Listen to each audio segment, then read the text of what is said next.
Hi, and welcome back. We are about to start our light reactions for photosynthesis. So remember, photosynthesis is composed of two different phases. You got the light reactions, where obviously it uses light from the sun to grab some water. Well, it doesn't grab water, but water gets split into oxygen.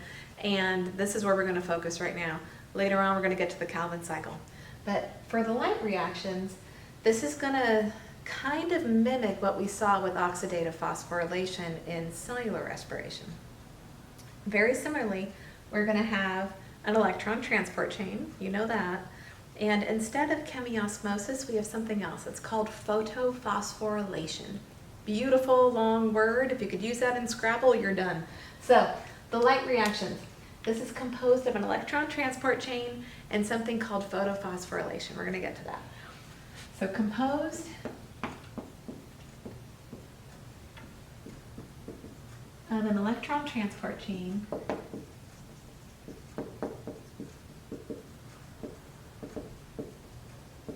and photophosphorylation.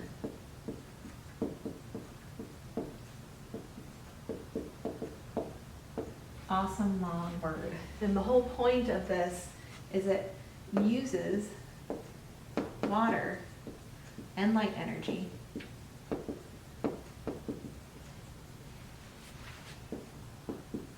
to produce oxygen, ATP, and electron carriers. In this case, it's NADPH. That's important because remember, that's where all the energy gets stored for doing other things. So, but ATP, we're going to make a lot of cellular energy in this round right now. And the site of the light reactions, this all occurs in the thylakoid membrane, which you know.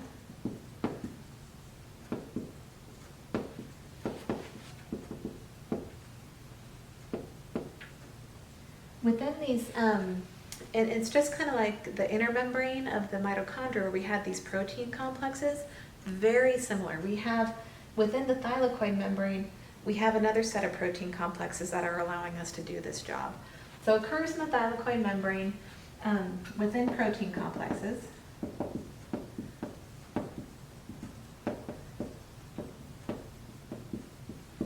And since we're dealing with the light reactions, we actually have something called the light harvesting unit.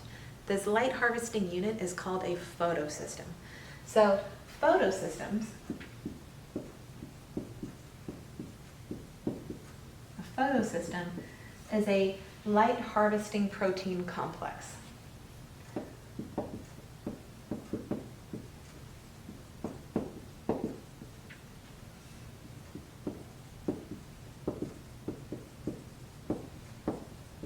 And here's what a photosystem would look like.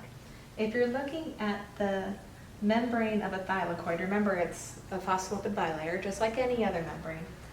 It looks something like this. So just give me a moment to draw it out.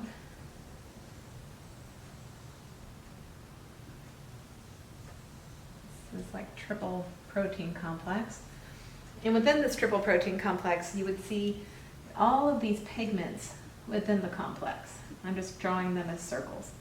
And then here you have this huge group of, this very important group of pigments right here. That is chlorophyll A.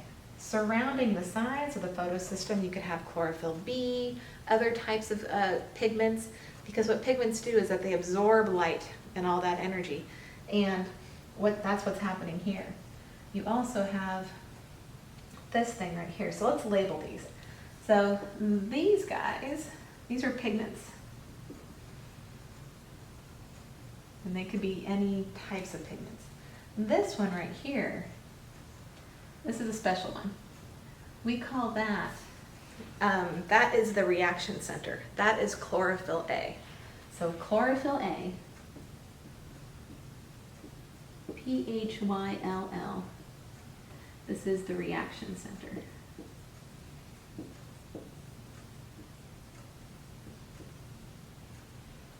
So you got pigments on both sides, you got chlorophyll A, which is your reaction center, and this space in the middle of the protein. This is called the primary electron acceptor. You can imagine it's going to accept electrons. That's why it's called the primary electron acceptor. So this is the primary, and for shorthand, you just do one with a degree sign, primary electron acceptor. So this whole complex, that's a photosystem. We're going to draw these out as we go through the light reactions because within the light reactions you have two photosystems that are working. And in between these photosystems is your electron transport chain. So this, just to set the stage, this is what we're dealing with here.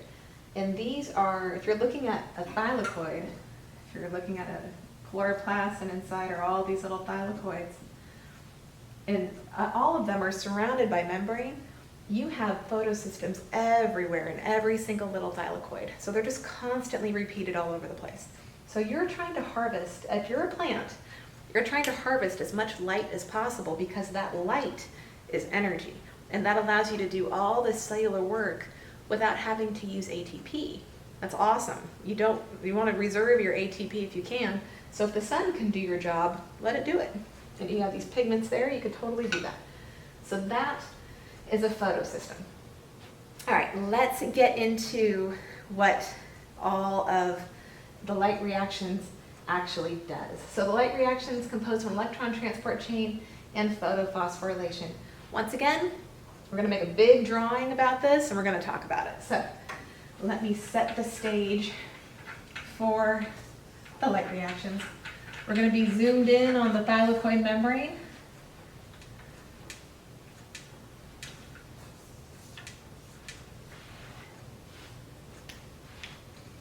So remember, so if this is my chloroplast again, just redrawing it. And here's my thylakoid. And I'm going to focus on this tiny little region in the thylakoid membrane. I'm going to blow that up for you right here. All right, here we go again. Same kind of thing that we were doing with the cellular respiration. So I'm going to draw my phospholipid bilayer. I'm trying to leave as much space as I can so you can see the whole picture. All right, let's get our orientation here. If this is my thylakoid membrane, this whole thing, there's my phospholipid bilayer. And I'm on the top side of the circle. So in here is the thylakoid space. And above it is the stroma. Okay. Now let's really set the stage. Remember how in cellular respiration having a proton gradient was really important. It's also really important in photosynthesis. This time the gradient is in a different direction than what you were used to drawing before. In this case, for photosynthesis, the proton gradient is, actually I should say the proton concentration is really high proton concentration in the thylakoid space, and you have a low proton concentration in the stroma, okay? So if I have a high proton concentration, keep talking like this, if I have a high proton concentration in thylakoid space, that means it's very acidic and it has a low pH. If I have a low proton concentration, it's basic and it has a high pH. Remember that whole biochemistry talk because that's how it also works with plants. All right, so give me a moment. I'm going to draw out the proteins that are involved in the electron transport chain portion of the light reaction. So I got to draw a couple photosystems. So here's the photosystem. Clean it up a bit.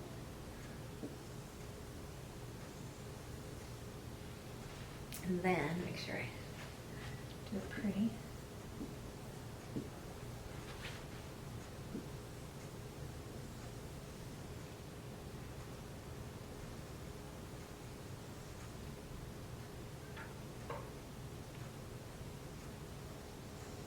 Okay.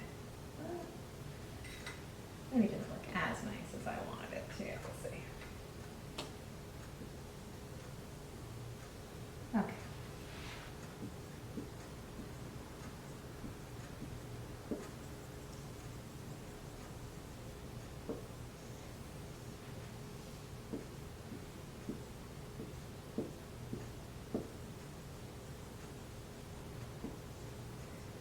Okay.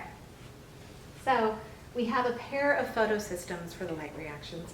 And back in the day when they were figuring out photosynthesis, they actually discovered the second photosystem along the chain first. So they called that photosystem 1. And then they discovered this one second, so they called it photosystem 2. And they kept the names. So this one right here, this is photosystem 2, or PS2 for short. This one is photosystem 1. This is also called P680 because it absorbs at a wavelength of, actually no, I'm lying, that one's called P700 because it absorbs at a wavelength of 700. This one's called P680 because it absorbs at a wavelength of 680 nanometers. So once things are named in biology, sometimes we keep them that way. So the order of how this reaction goes, it goes from PS1 to PS2, so it's working backwards. But here's how it works. Here's what goes on. All of these pigments are there, and inside the thylakoid space, you have some water. There's an enzyme within the thylakoid space that is going to take this water, and it's going to split it into O2 and protons. The electrons from the hydrogens get stolen by the reaction center right there. So the electrons go to the reaction center, and they're hanging out in there. These electrons are just waiting for something to happen, and here's what happens. Let me get another ink. What happens is sunlight. So the sun shines these photons, and the energy gets absorbed by the pigments, and all of this energy gets absorbed, and it's happening on all of these pigments. And the energy gets transferred from pigment to pigment, and it's happening on both sides, and all of that energy gets channeled to the chlorophyll A molecule. That's right there. That's why it's called the reaction center. So on both sides of this photosystem, you can imagine all this energy being, boom, channeled right into the reaction center, right there, the chlorophyll A molecule. So water gets split, O2 is released, protons are there, and this is another reason why it's high protons right here. But these electrons stay there. All that energy is being channeled onto the electron. Once electrons get excited, they literally jump, and that's exactly what's happening to this electron. So this electron is going to jump into this primary electron acceptor region. That box on both of these are primary electron acceptors. These electron acceptors are like, I would love to carry an electron, but the electron has to be able to come to me. I'm not going down to it. So all that sunlight energy is shooting that electron into that region right there.